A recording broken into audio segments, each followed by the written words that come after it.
Mirzo Ulug'bek tumanidan 4 sotuvli yaxshi narxda uy ko'rsataman. Salkovskiy mahallasimiz Avayxon masjidga shunday yaqin 4 sotuv uyimiz, avtomatik darvoza, 2 ta mashina, 3 ta mashina bemalol qo'ysa bo'ladi, ko'ryapsiz. Hamma qarab ketaveradi. Orqasida basseynlari bor. O'ng qo'limizda yozgi oshxonasi joylashgan, ikkita chetda zelenyay zona. Uyimizda 6 ta xona, bitta hol, 400 kvadrat plus podvoli ham bor.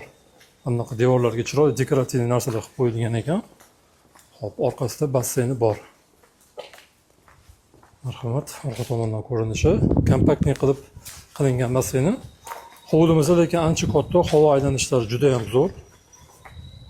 Hop, holdan boshlaymiz. Holimizni katta razmerlari anchagina katta. Полностью теплый pol qilingan, plus radiatorlari ham qo'yilgan.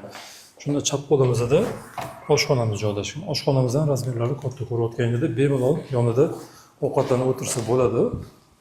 Joylari ancha bemalol. Hop. Ranglari och rangni tanlangan, полностью ko'z charchatmaydigan. Birinchi qavat uchun umumiy yuvinish xonasi. Hamma vanna qo'yilgan. Bu yerda unitazi bor. Hop, yonginasida spalnyamiz joylashgan. Birinchi qavat uchun spalnya. Yonida yana bitta xona bor. Buni ham bitta spalnya qilib ishlatsa bo'ladi. Tepada katta xonasi bor, uni zal qilib ishlatsa bo'ladi. Ikkinchi qavat ko'tarilamiz. Hop, ikkinchi qavatga ham ko'tarilib oldi. O'ng qo'ldan boshlaymiz. O'ng qo'limizda birinchi spalnya. Bu yerda yonma-yon diski spalnyada joylashgan. Ikkinchi spalnyamiz. Yonginasida umumiy yuvinish xonasi ikkinchi qavat uchun. Hop, mana bu yerni zal qilib ishlatsa bo'ladi, chunki pastki xona kichikroq ekan ozgina. Mana bu yer razmeri ancha kattagina. Hop, oxirgi xonamiz o'ta-o'rniga mo'ljallangan spalnya. Marhamat.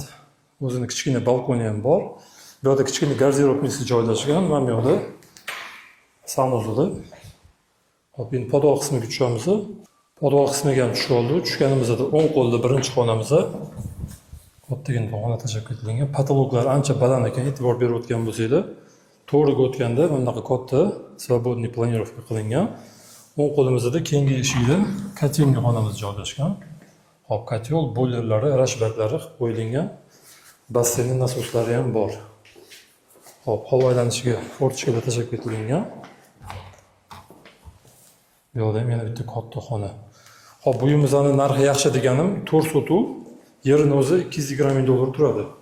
Bu uyimizga startoviy 390 ming dollarda belgilanyapti. Yana ozgina o'tiladigan joyi bor. Telefon qilinglar, hammaga rahmat, sog' bo'linglar.